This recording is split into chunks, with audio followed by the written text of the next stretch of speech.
Well, thank you. It really is an honor to be here. I'm excited.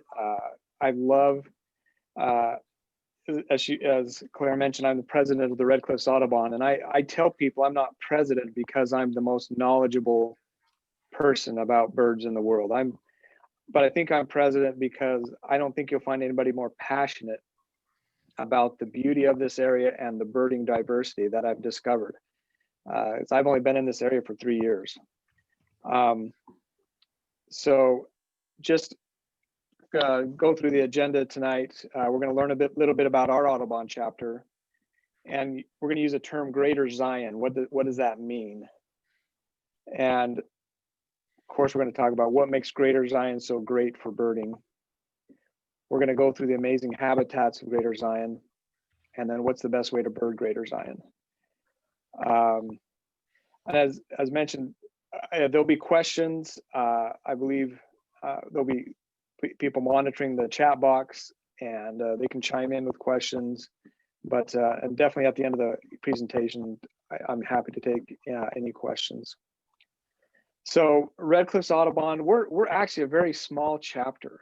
We're only about 200 active members. But our mission here in Southwest Utah is to inspire people to enjoy and protect a variety of bird and their habitats in our region. We've just started putting together kind of a digital presence. In the little as 3 years ago, we didn't have an email list. So we're really starting to grow, gain momentum. And hopefully we get to be a pretty strong chapter here in the next few years. When we talk about Red Cliffs Audubon, this map of Utah here shows the area. It's basically the 7 counties in Southwest Utah. There's 3 other Audubon chapters in Utah up north and 1 university chapter at BYU. But 90% of the population of Utah is up in the northern part. We're down here in the south. Just to give a context, this area, our chapter area, covers about the size of the state of West Virginia, and the population is less than 250,000. So it's a very sparsely populated area. So that's our chapter boundary. When we talk about well, here you go right here. When we talk about Greater Zion, we're talking about this county down here in the southwest corner, Washington County. Why do we call it Greater Zion? Well, if you look, I think there's 33 different states that have a Washington County in it. So the Chamber of Commerce wants to advertise Washington County. There's a lot of confusion. So they renamed our area Greater Zion. And really, I love the logo. I love the context because it puts it in place. We're part of the Zion National Park. Zion National Park is inside our county. So from my office, I can go outside my office door, look and see the mountains of Zion National Park. So that's what we're talking about. Greater Zion is Washington County, Utah, in the southwest corner.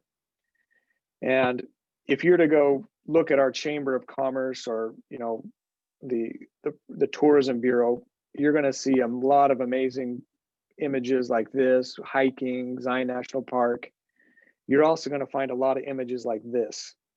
It's really a recreational, everybody comes here for recreation, golfing, mountain biking, lots of desert activities, rock climbing. Also, it is a hub for sports. Every weekend in the fall and spring is just, you can barely find a hotel because there's baseball tournaments, soccer tournaments. The Huntsman World Senior Games are here in October, the St. George Half Marathon. And just recently announced the Ironman is hosting the World Championships here. So it's a big tourist area. One thing, however, you're not going to find on the Tourism Bureau's images like this. I found it very, they just don't promote the natural, other than the great Zion National Park, just the natural biodiversity of the area. And it's so unknown. I'm going to give you a little bit of my history. I lived in Oregon for over 20 years, specifically Washington County, Oregon. Here's another Washington County. I lived this was about a quarter mile from my house. This is the Tualatin River National Wildlife Refuge. We also had the Fern Hill wetlands area, the Jackson Bottom wetlands area. So I'm not a birder that drops everything and chases every bird. I have a young family, but you know, if there's something convenient, I'll go look for it. But in those 22 years I lived in Washington County, Oregon, I recorded 172 different species. So now 3 years ago, we're moving down to Washington County, Utah, or Greater Zion. And I had in my mind this desert. I hope I get 50 species in my life here. It's just going to be, you know, hot and dusty. And well, in my first year, I looked back and I had recorded 181 species. My first species in the county was a white-winged scoter. I've lived here 3 years. I'm now up to 234 species. And that just boggled my mind, is how in the world so easily have I seen more bird species in Washington County, Utah in 1 year than I did in 22 years in Washington County, Oregon. So I just started researching what in the world makes birding here so great. In fact, you see over 400 different species of birds have been seen in this county. And it really is, it's a remote desert county. So my presentation really is what makes birding in Greater Zion so great, and then just kind of explain that. I found three main reasons, and they're all kind of interrelated. You can't really separate these; they're all interrelated. But the first one is geology. We have an amazing geology here in this county, and if you look here, our county is kind of circled down here in the corner. We are the convergence of the Mojave Desert, the Colorado Plateau, and the Great Basin. They all come together right here in this county, and they are very distinct regions. You know exactly what region you're in, depending on where you're driving. I'm going to zoom in here. If you look at this gray area in the middle, between the Colorado Plateau and the Great Basin, that's the mountains of, mostly the Wasatch Mountains of Utah. But if you look right down in the corner, there's like a little gray area that's not, it's kind of landlocked there. There you see it right there. That's not part of the Wasatch Mountains. That's a unique geological feature.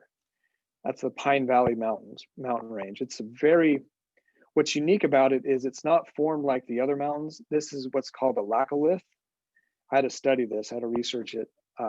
But it essentially is formed by pressure from magma, volcanic activity. The magma just forces the crust of the earth up into a big bubble. And that's what created this mountain. And it is the mountain that has the most biodiversity of any mountain range in Utah. Over 1,000 different plant species have been identified on this mountain, and it looms large over the entire county. So in reality, we've got 4 major geologic regions. And here's a satellite image with showing our county boundaries. And you can even see by color. Down here in the light brown, you have the Mojave Desert. Up in the northwest, the light green, you have the Great Basin. If you go over to the east, you can see those rugged canyons and steep rugged canyons. That's the Colorado Plateau, Zion National Park. And then right in the middle, you see that mountain there, the Pine Valley Mountains. So really, we've got 4 distinct geologic regions right in the middle of our county. The second is topography. And again, these are all interrelated. And by the way, I researched Kern County. You're not much different than us.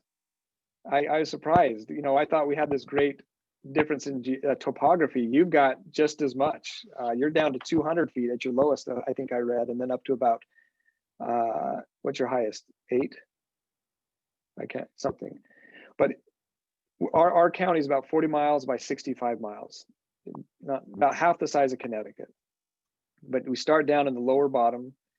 This is the lowest point in Utah, 2,180 feet on the Beaver Dam slope of the Mojave Desert.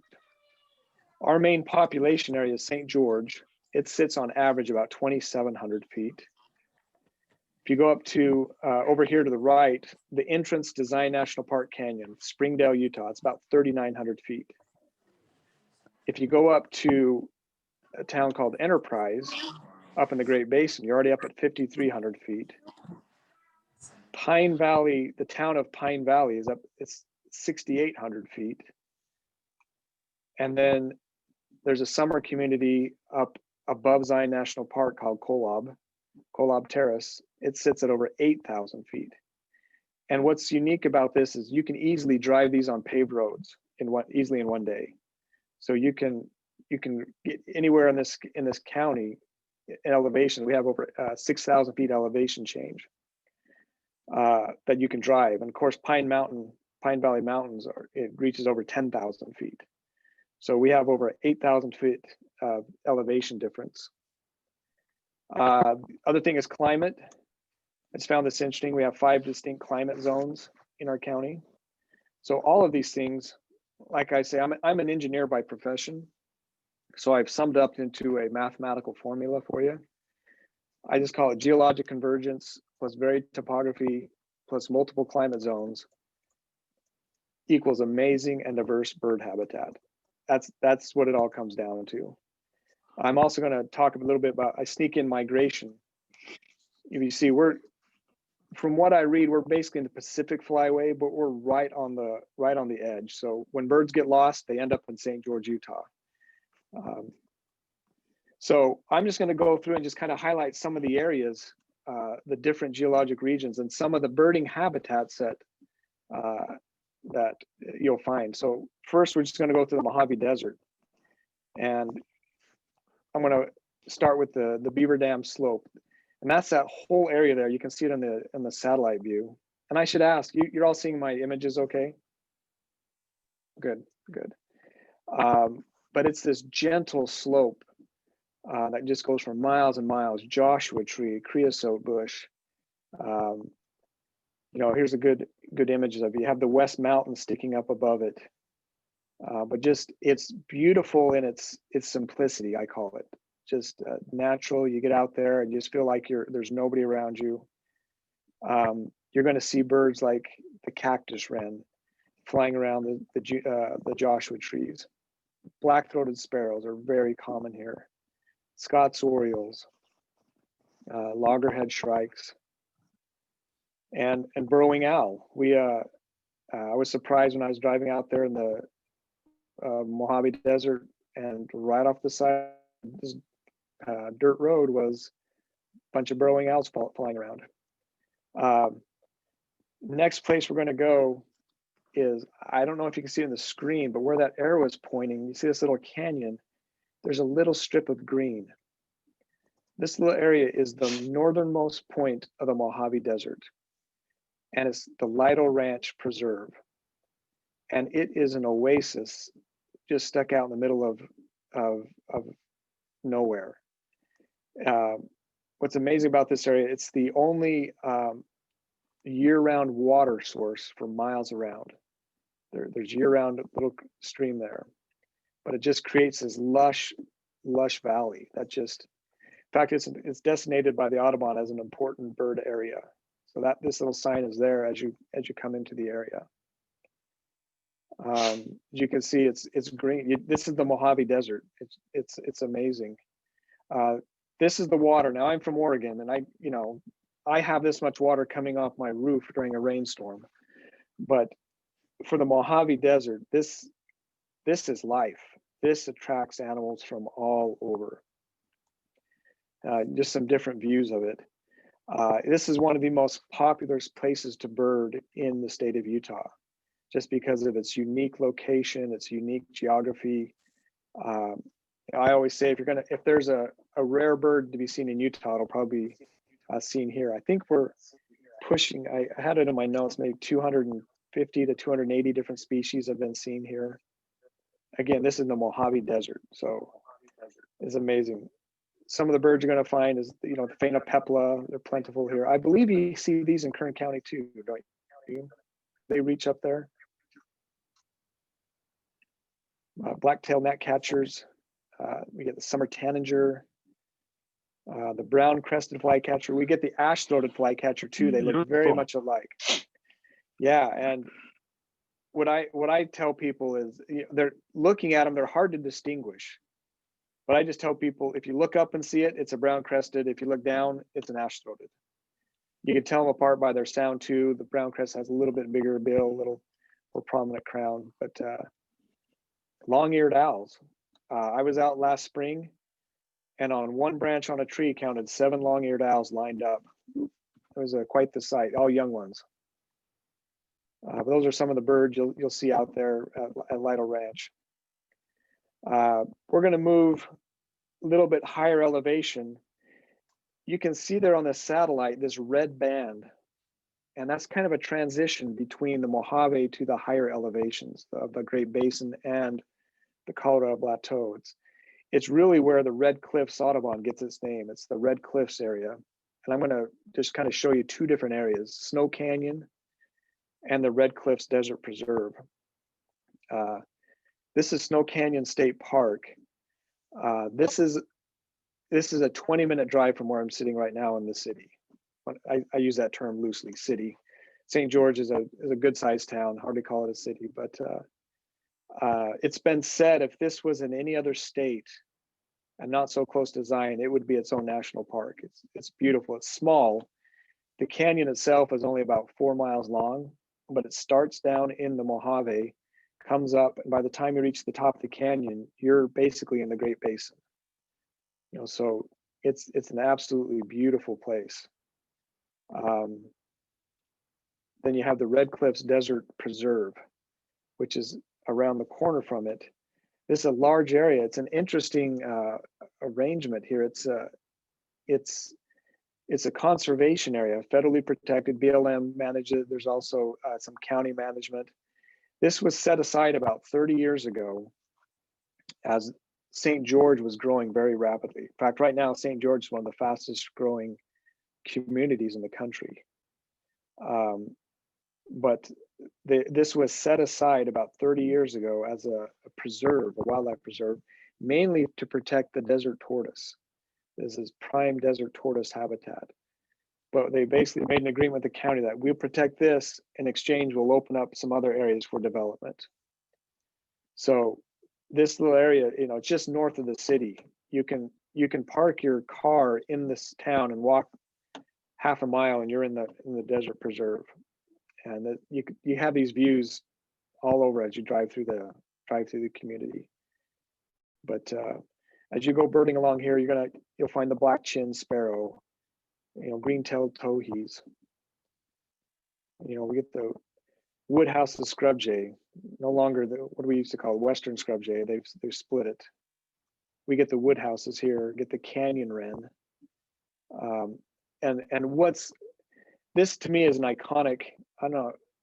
I can't play it because but if you're not familiar with the canyon wren call, it is absolutely beautiful, especially as you're hiking in these canyons, and the echoes. It just carries, and it's one of the most common sounds you'll hear as you're going through the canyons of the Red Cliffs area. Rufous crowned sparrow. We're the northernmost range of the rufous crowned sparrow. And sagebrush sparrow, beautiful little bird. I believe white-throated swift, we have them here, and I highlighted this bird because in Snow Canyon, it's a very popular place to go hiking. But one of the more popular hikes, this canyon, it's about a mile hike in and out, called Johnson Canyon. They actually shut it down every summer for about 4 to 5 months to protect the nesting sites of the white-throated swift. So one of the more popular hiking trails in the county, they close off for this bird. Next area we're going to go to here is just St. George itself. St. George is amazing. They do a really good job of parks, bike trails. Here's the image of the town. I like this view because here's the main town. You can see Dixie State, the hospital, and then off in the distance, see those mountains up there. That's northern part of Zion National Park. That's how close we are to the park. But as you go around, you can see greater roadrunners. I see roadrunners almost every day outside my window of work, just running through the park. I'm right along the Virgin River Trail. I've had them, I'm on the second story. I've had them come up and land on the ledge of my second story window and just look into my office. But you'll get verdin, very common, ladder-backed woodpecker, black-chinned hummingbirds, Aver's towhee, hooded oriole, Bullock's orioles, lots of Gambel's quail. And believe it or not, we have vermilion flycatcher. Most of your range maps will probably show this as being rare in the area, but these are year-round residents in several locations in our parks and other locations. One of the locations is right across the street from me. I can go to a park and I can see vermilion flycatchers very regularly. Being that we're in the desert, rivers are very important to us, and these canyons are carved by these rivers. But you can imagine you're in the desert, you get a river, you get beautiful riparian habitat. So we have several great riparian areas. I'm just going to highlight one called Confluence Park. This is an image. This is where two creeks come into the Virgin River. The Virgin River is the river that carves Zion National Park. That's the main river that goes through Zion National Park. This is where Laverkin Creek and Ash Creek all come together and is an amazing riparian habitat. You'll see the Chrysal thrasher. These are just some of the birds. I guess I don't need to call out the name. It's written right there for you. Common Blackhawks are, we've got about a half dozen or more nesting sites in the county. And so beautiful birds. We also get zone-tailed hawks here in the summer. Sapsuckers, we can get both. We can get the red-naped and the red-breasted sapsucker. We had a yellow-bellied sapsucker out at Lido Ranch last year. That kind of shows you the Mojave Desert birds. I'm just going to jump real quick into the Great Basin birds. As you go up to the Great Basin, this is the agricultural part of our county, and just look at that. You'd hardly believe we're in the same county. I can drive here in 40 minutes. I can go from the Mojave Desert to this, so you're in a completely different habitat. What I'm highlighting here is the raptors that we have here. In fact, just last Saturday, my father-in-law and we drove up here and just did a quick raptor run. In fact, sorry, here's the map. Here's where I'm talking about up here. The town's called Enterprise. They have nice reservoirs there. It's up at over 5,000 feet. So in the winter, there's snow up there. It's cold. But we saw golden eagles. We saw all these birds except the Swainson's hawk. We had a prairie falcon. Swainson hawk it's a summer bird. And so what's interesting is as a Swainson hawk comes in the summer, as it goes south for the winter, the rough-legged hawk comes from the Arctic and takes over, and they basically eat. They have the same food source, same. They just kind of replace each other as the hawk in the area. Rough-legged hawk. We get lots of ferruginous hawk. Bald eagles. I think we counted 10 bald eagles that we saw. But we saw all these species other than the Swainsons this last week. But you want to see raptors, you go up to Enterprise and just drive the country roads and just red-tailed hawks, but just beautiful birds. Next area, just the Pine Valley Mountains. This is again, high elevation.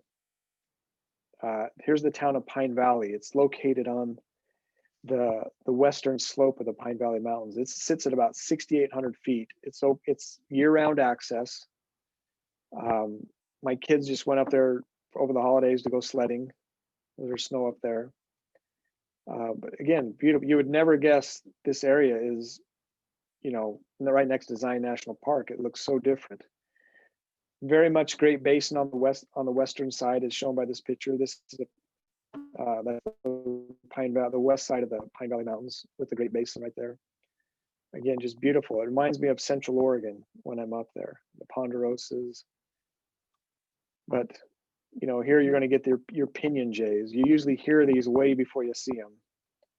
They flock around in big flocks, making lots of noise. You know, your broad-tailed hummingbird, my personal gateway bird. This is what got me hooked on birding when I saw western tanager for the first time in binoculars. Just changes your life.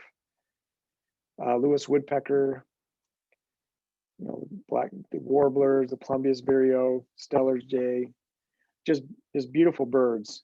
Get a lot of flycatchers up there too in the summers. Finally, last area I'll just point out is the Colorado Plateau.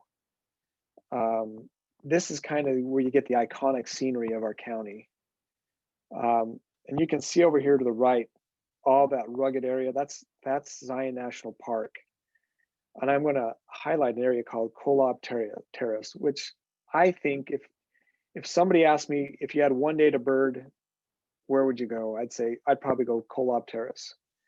And the reason why is Kolob Terrace Road. This is the road that gets you from the Mojave Desert to 8,000 feet. So you've got to go through all of that habitat, and you just stop every mile at a pullout, and you just see different birds as you go up.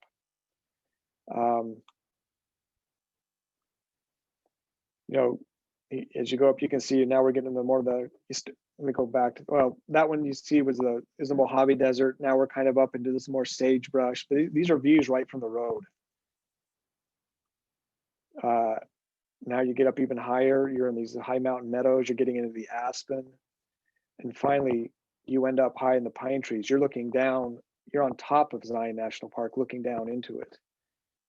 So that's the variation you get. So some of the birds I always look for as I'm going up, I always look for the Caston's kingbird. It's one of the few places in the county where you regularly see Caston's kingbird. Lark sparrows, juniper titmouse, gray vireo. We also get vesper sparrow. We get all the nuthatches regularly. Virginia's warbler. Just some beautiful warblers up there. Mountain chickadee, and as I point out these birds, I hope I don't imply that Kolob Terrace is the only place you can see these birds. You know, these are all high elevation birds. I can find most of these probably over at Pine Valley Mountain too, but it just shows you the variety. You know, the same within an hour, I can be seeing cactus wren and then going up and seeing mountain chickadee or Clark's nutcrackers. And I don't think you ever get tired of seeing mountain bluebirds. They are the most spectacular blue birds out there. That's why they call them bluebirds, I guess. And finally, I'm just going to end up in Zion National Park itself. Zion National Park they've identified almost 300 species of birds just inside the park. So it's incredible diversity there. Beautiful. The main canyon is a beautiful riparian area. Usually just very diverse, very rugged. You get out. I had the privilege a couple weeks ago of doing the Christmas bird count in Zion National Park, and we were given it's called the West Rim Trail. And I know some of you. I think Harry was saying he's done the Angel's Landing Trail. Well, our area was you start at the bottom, you hike up almost to Angel's Landing, and then you hike even further. It's a 3,200 foot elevation gain to get to our area. That was our area. But you know, we had 15 Lewis woodpeckers. We had the first recorded acorn woodpeckers on the count. Clark's nutcrackers, Steller's jays, nuthatches everywhere. Just incredibly beautiful. Some of the birds you'll see. We have spotted owls here in Zion National Park. There's at least 17 nesting sites in the park that they've found. In fact, this is the Mexican subspecies. They like the deep, cool canyons of the park. I'm going to show you this picture. That's me with my father-in-law. This right here is the trail to Angel's Landing.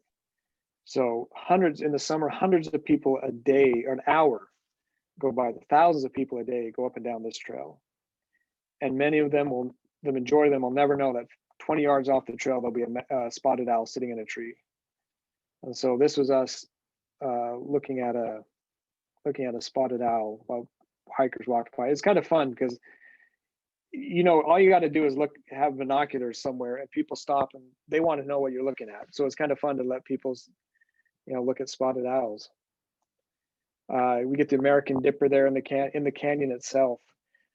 There's a very famous iconic hike called the Narrows. It's where the Virgin River cuts through the northern part of the canyon, and the canyon will come down to 15 yards wide, 20 yards wide, with walls 600 feet up on either side, and you walk in the river.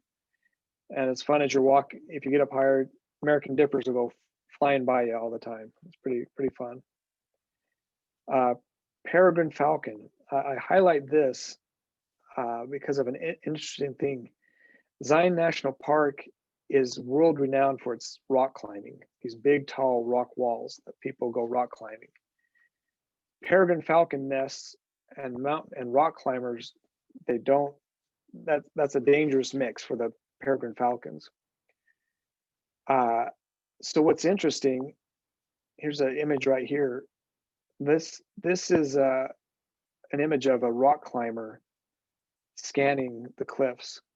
And they've started a partnership with a rock climbing organization that every spring, the rock climbing organization comes out and volunteers, and they scan all the climbing routes. And if they find a peregrine falcon nest, they shut down that entire wall. So the rock climbers are actually policing themselves because they do not want to disturb any peregrine falcon nesting sites. I thought that's a really neat story there. And of course, the probably the most famous bird of the park is the California condor. As we all know, they were almost at extinction. You're pretty close. I think Kern County, I guess you're a little south of their range there on the California coast. I'm not sure, but we have, if I remember, about 80 to 90 birds in this area of the country, you know, the Vermilion Cliffs, and a lot of them kind of make their way up to Zion National Park during the summer. But you'll see them as you're hiking in the summer, as you're hiking along the trails, especially like Angel's Landing. Oftentimes, rangers have to stand on that trail and scare these birds away. But I like this quote. You can, as of about 6 months ago, you could find this quote on the Audubon website. You know, evidence of nesting has not yet been documented, but there's a good likelihood that nesting could happen in the future. And what we're really excited about is my good friend sent me this picture. He said, I was on top of Angel's Landing and this bird came and landed next about 10 feet from me. He said, it scared me to death. This is a California condor chick, the first one recorded that have hatched inside Zion National Park. So, and not only that, it is the 1,000th bird documented in the recovery program. So this is bird one. They've named it 1K, 1,000th bird. So condors are now nesting, documented inside Zion National Park. That's pretty exciting. So, you know, this is, like I said, a quick tour. Zion National Park is a fantastic place to bird. You have a steep canyons.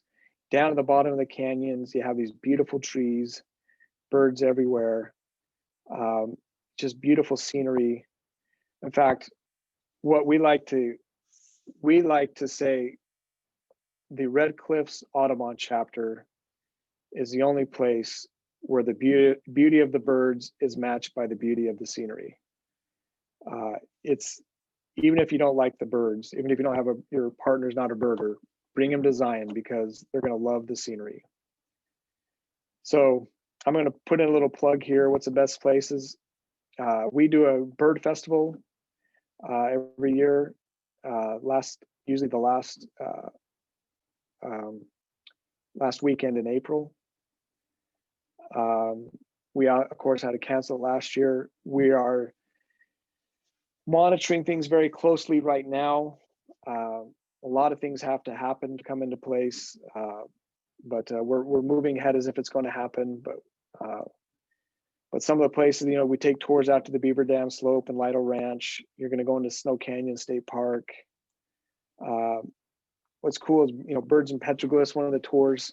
Some of these places you go, you hike right along, you look up on the cliff wall, and there'll be petroglyphs. You'll go right by some of the highest concentration of petroglyphs in North America in some amazing birding habitat. Birds and boats.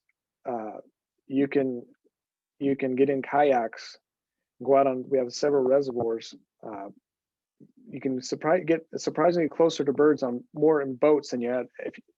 If you're in a boat or a kayak, you can get a lot closer than if you're just walking up to them. You know, I think that's a picture of our bird guide out on his kayak. We'll be taking a bus tour out towards the Vermilion Cliffs to actually, with the Peregrine Fund, who manages the condor recovery. Peregrine Fund is one of our festival sponsors. You'll go out, you'll stop off at Pipe Springs National Monument to do bird, and then you'll go to the Vermilion Cliffs to the condor viewing site and meet with one of the biologists from the Peregrine Fund and show you the condors, talk about the projects. This one I do, the big day. This is kind of an example of what we start out early in the morning at Lido Ranch, work our way through Confluence, and end up at night at the Kolob Terrace. As I said, we canceled our festival last year. So my father-in-law and I, by the way, isn't that how serendipitous is that? I fell in love with his daughter, and he happened to be a birder. How serendipitous is that? But we did our own big day last year, and it was the first time we tried it. We made a lot of mistakes, wasted a lot of time going places we shouldn't have. And even with that, we saw 114 species in one day. And so, and just a few hours of owling at night, but probably about 18 hours, we saw 114 species. So again, we'd have tours inside, we get to go into the park itself and just tour that area. But, you know, like I said, this is just, again, my plug. Even if you can't make it to the festival, come to Greater Zion. It's beautiful. It's one of the few places where you wake up in the morning. Like I say, you wake up in the Mojave Desert, watching the sunrise. You're having lunch at the Red Cliffs of Snow Canyon State Park, and then you watch the sunset go down over Zion National Park. Nothing could be better. So with that, I end it with a good birding and open it up to any questions you might have.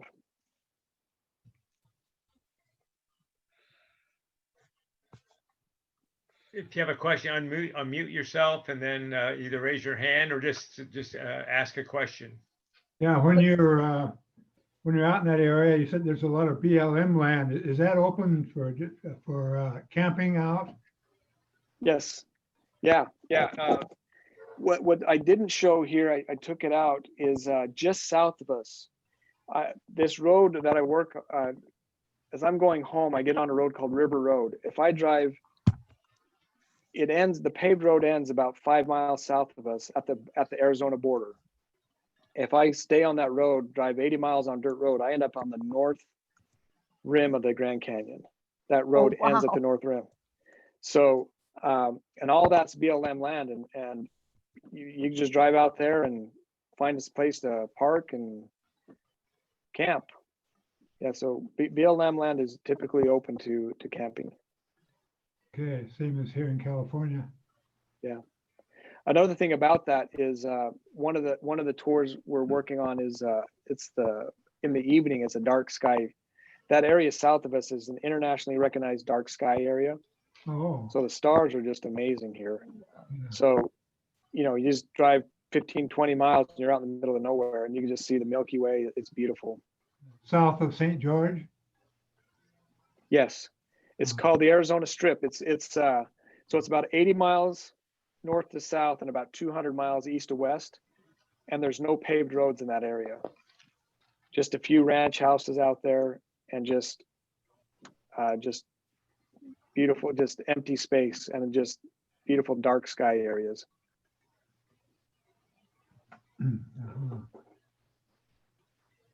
Paul, let me ask a question. What times of year for the different locations would you recommend for the different elevations for visitation by people who want a bird? Yeah, spring is always great, but Lido Ranch is good during the spring, summer, and fall. Winter, it slows down. We used to have the bird festival. It used to be called the Winter Bird Festival, and we'd had it in January, and so it was. You get a lot of birds, but spring, summer, fall. For the higher elevations, you want to do the summer, summertime. It can get to be 110 degrees here in the summer or hotter when it gets a heat wave. But the Pine Valley and Kolob Terrace, it's usually 20 to 25 degrees cooler up there. But you get up there in the morning, and so really any time of year you can come. Okay. You just Mojave Desert in the winter, and then the higher elevations in the summer. There's a place called Pine Mountain Park. It's out towards Enterprise. You almost go to the Nevada border, then you come south on a dirt road for about 10 miles. And it also has a year-round spring. And I'd heard about it. I drove out there. I just went out there alone. And I left frustrated because I could not identify the birds fast enough. Oh my! It was just they were just it's like I left thinking, man, I'm a terrible birder. I don't know what that was. I couldn't tell what that. They're just moving so fast, and but because it's it's a spring, so all the birds kind of are attracted to it. So so there's places to go all year long here. Higher elevations in the summer, lower elevations in the winter. Okay. Oh, there's a lot of thank yous in the chat, which, but this is not the end. I'm sure you could still ask a question. But one question in the chat is, when will they make a decision if they go ahead with the festival? Because I think you've sold us on it. Yeah, it's we have a meeting on, let's see, 2 weeks from Tuesday, 2 weeks from today, I think. When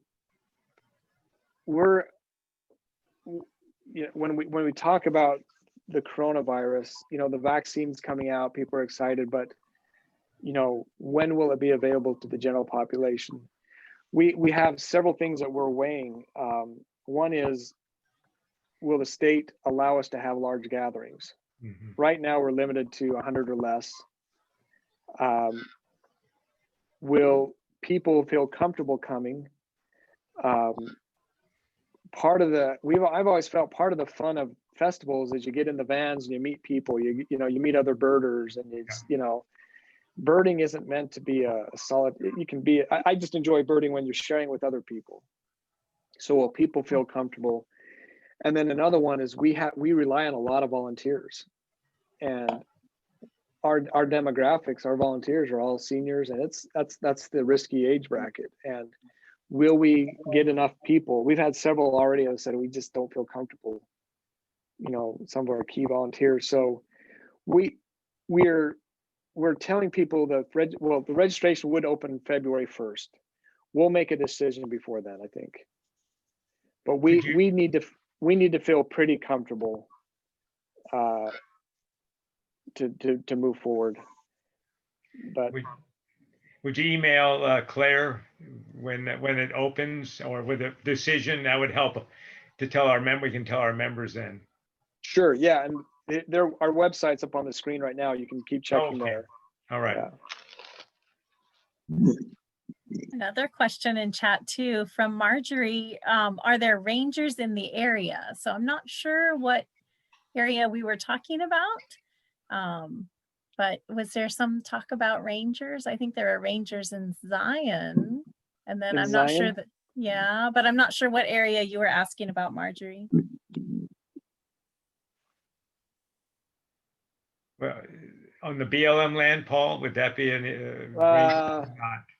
You know, it is so, I'm looking out my office window. I can see the BLM offices right across the street from me. We also have the Division of Wildlife Resources for the state just up the road from us. I would say in Zion, there's rangers around. You'll see rangers on the trail to Angels Landing a lot.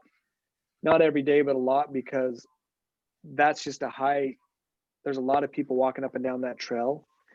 And one of their jobs is they try to scare the condors away. The condors get too comfortable with people. Yeah. And they will come and land. Like I said, my friend took that beautiful picture. I thought that should be a bird photography contest entry, you know. And he took it with an iPhone, just, you know. And but you'll see them along that trail.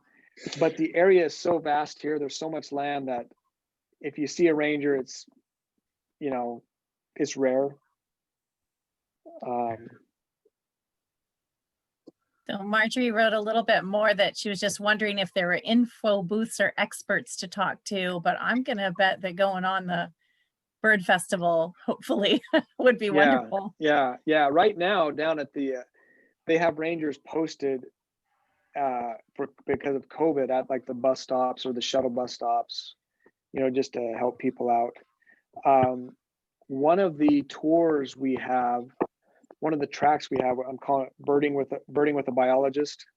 And so you're gonna have a different biologist each day. One with the division, two of them are from the Division of Wildlife Resources. One of them is a Zion National Park ranger, and he's one of the best birders in the area. So he's going to run a tour, and actually, so you'll be with the Zion National Park, a biologist from Zion National Park giving a birding tour around Zion National Park.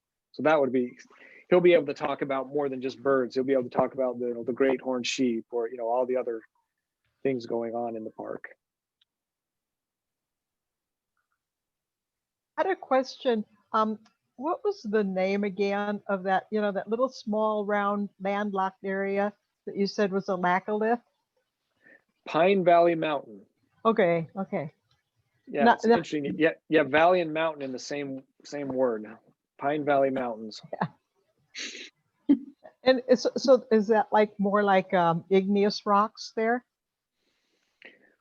Boy, you are going to test my geology skills. Oh no, come on, like granite. It's essentially, it's the crust of the earth coming up.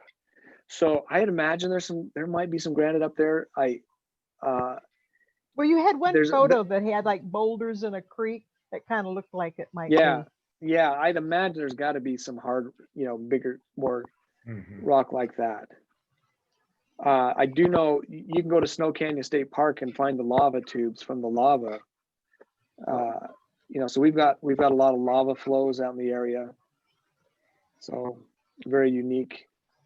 But yeah, I mean, it looks kind of like the northern Utah mountains, but it wasn't formed the same way. Yeah. Thank you.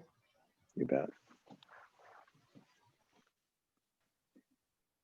Anyone else have a question? Paul? Well, Paul, on behalf of the Kern Audubon Society, I want to thank you for a spectacular program. Brought back a lot of memories to me, since I've been to that park many a time, but not as a birder. So my next time in Southern Utah will be as a birder when I return, you know, hopefully very soon. Yeah, you need to. Like I said, if I could say anything, I'm a birder. I was a birder before I moved here, and I was frustrated because I thought I'm going into a wasteland. I shouldn't say a wasteland, but, you know, a desert. How many birds can there be? And it absolutely shocked me when I found out how much biodiversity is really here. And to me, I pinch myself that I wake up every morning in this area and just like, I can go out here and see right outside my door and just see beautiful Mojave Desert birds with the river flowing right next to me. Beautiful area. Beautiful. Yeah. Thank you again, Paul. Claire, you want to talk about next month's presentation? So next month we have